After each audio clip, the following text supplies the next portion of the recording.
il y a des moments dans la vie où la solution à un problème apparaît de manière si inattendue qu'elle ressemble à un cadeau du destin. C'est exactement ce qui m'est arrivé lorsque ma belle-mère, après des mois à récolter ma sueur et mon dévouement dans le jardin, a fini par repartir de là avec son fils au chômage enfermé dans le coffre de la voiture. Tout a commencé en août, lorsqu'elle est apparue pour la 3e fois du mois avec ses sacs vides et ce sourire de « Ma fille, tu ne vas pas me refuser cette aide, n'est-ce pas ?» Tania, ma chérie, tu sais ce que c'est, la récolte est bonne et tu ne peux pas tout laisser gâcher. Tomates, concombres, légumes. Tant de bonnes choses qui vont se perdre, alors que je dois faire mes conserves pour l'hiver. Après tout, c'est le jardin familial, et les familles s'entraident. Elle parlait comme si ces plates-bandes avaient germé d'elles-mêmes, comme si les graines avaient été plantées, les plants arrosés et les parasites combattus par magie. Comme si Pavlik, votre fils, mon mari, qui n'avait pas mis les pieds sur terre depuis des mois sauf pour porter des plateaux de semis une fois en mai, avait un mérite autre que celui d'exister. 3 mois. À cette époque, Donna Tamara avait déjà consommé plus de 15 000 tomates, 10 000 concombres et 5 000 légumes. Toujours avec la même impudence, mais c'est la famille, ma fille. Et Pavlik? Oh, il n'était pas opposé. Au contraire. Parfois, j'appelais même, Tania, maman va chercher des légumes. Donne-lui un peu plus, d'accord? Comme si je n'avais pas passé 3 mois de soleil en soleil, comme si chaque plante ne m'avait pas coûté de la sueur, de l'argent et des nuits de sommeil. 30 000 investis dans des semences, des engrais, des pesticides, de l'essence, de l'eau. C'est juste du changement, dit-elle. Des changements qui représentaient plus que les salaires de nombreuses personnes. Jusqu'à ce que ce jour vienne. Donna Tamara n'est pas venue seule. J'ai amené Pavlik, celui-là même qui a fui le jardin comme le diable de la croix. Maman, dépêche-toi, je ne veux pas rester ici, grogne-t-il, pendant que sa mère remplissait des sacs avec ce que j'avais planté. Les tomates sont si lourdes, mon fils, aide-moi ici. Aide? Bien sûr, cela aide à lui enlever ce qui ne lui appartenait pas, ça ne dérangera pas Tania, elle est bonne, expliqua la belle-mère, comme si la gentillesse était synonyme de bêtise. Pendant que je regardais depuis le balcon, elle commandait l'opération, prends ces concombres, mon fils. Et cette courgette aussi.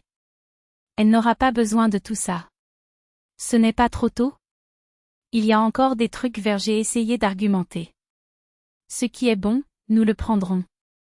Mieux vaut nous que les autres, répondit-elle, comme si j'étais un intrus dans mon propre pays.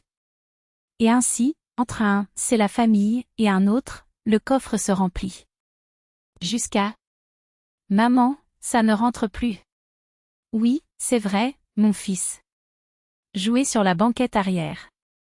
C'est alors que le destin a ri. Pavlik, pressé de presser un autre sac de mes tomates, n'a pas vu sa belle-mère fermer le coffre. Il ne s'en rendit compte qu'une fois à l'intérieur, verrouillé. Maman! Ouvre ici. La scène était tellement absurde qu'elle m'a presque fait rire. Donna Tamara, désespérée, appuya en vain sur la commande, la batterie est morte. Et maintenant? Appelez un serrurier, suggérai Jo en croisant les bras.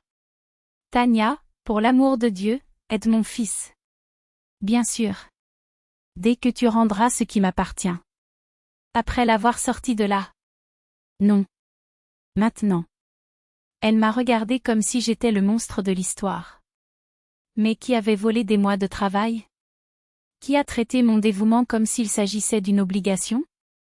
Pavlik, de l'intérieur, tapait sur le couvercle, Tania, sors-moi d'ici.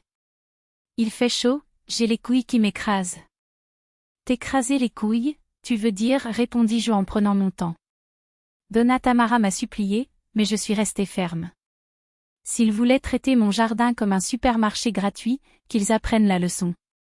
Pavlik, en sueur dans cette malle pleine de fruits qu'il n'avait jamais cueillis, commença à comprendre le poids des choses littéralement. Finalement, ils ont tout rendu. Jusqu'aux dernières courgettes. Et Pavlik? Eh bien, disons simplement qu'il a acquis une nouvelle perspective sur la valeur du travail des autres. Quant à la belle-mère, eh bien, elle n'est plus jamais revenue avec des sacs vides. Parfois, la justice arrive d'une manière que nous ne pouvons même pas imaginer. Et cette fois, il est arrivé dans un coffre. Et puis est arrivée l'impasse, comment restituer la récolte si le coffre est verrouillé? Et comment ouvrir le coffre s'il faut d'abord restituer la récolte? Un cercle vicieux tellement absurde qu'il ne pouvait naître que d'une tentative de braquage mal planifiée. Tamara Mikhailovna, les mains sur les hanches et la patience à bout, a été obligée d'appeler un serrurier. 2000 roubles plus tard, de l'argent qui aurait permis d'acheter sans problème des tomates fraîches au marché, la serrure a fini par céder. Et Pavlik était là, rouge non seulement de gêne, mais aussi de sueur et de purée de tomates. Les fruits de son « emprunt familial » étaient désormais une pâte collante collée à sa chemise, son pantalon, voire ses cheveux. « Pavlik, tu es un désastre », cria sa belle-mère alors qu'il sortait du coffre comme un fantôme d'un massacre culinaire. « Je ne voulais pas tout gâcher, je le jure. Je voulais juste, prendre. Voler. Appeler ça les droits du mari ?» Tamara ne l'a pas lâché. 3 mois sans te présenter à la datcha et maintenant tu penses avoir droit à ce que tu n'as pas planté? Pendant que le gendre s'efforçait de nettoyer la sauce de sa propre malhonnêteté, la belle-mère faisait le calcul, 2 kilos de tomates perdues, 2000 roubles jetés à la poubelle et la leçon la plus chère de toutes, que, familier, n'est pas synonyme de gratuit. Maintenant, achetons des légumes au marché, comme des gens normaux, a-t-elle décrété, tandis que Pavlik, toujours dégoulinant de jus de tomate, promettait de ne plus jamais remettre les pieds dans le jardin de quelqu'un d'autre. Ainsi, la récolte familiale s'est terminée là où elle avait commencé, dans le coffre d'une voiture, mêlée de regrets et d'humiliation. Tamara Mikhailovna est repartie bredouille, mais avec la satisfaction de celle qui a vu la justice agir de manière poétique. Parce qu'après tout, l'univers a une manière particulière de rendre aux voleurs exactement ce qu'ils méritent, parfois littéralement dans la limite de ce qu'ils ont tenté de voler.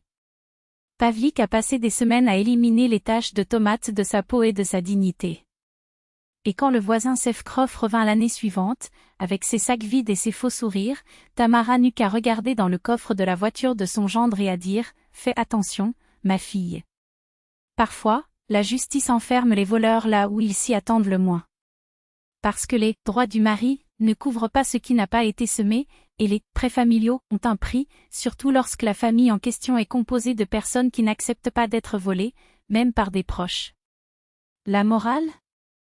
La justice peut prendre du temps, mais quand elle arrive, elle s'accompagne d'une touche d'ironie, un coffre verrouillé, des tomates écrasées et la certitude que, tôt ou tard, chaque voleur finit par payer pour ce qu'il a essayé de prendre parfois, dans la limite de ce qu'il a essayé de voler.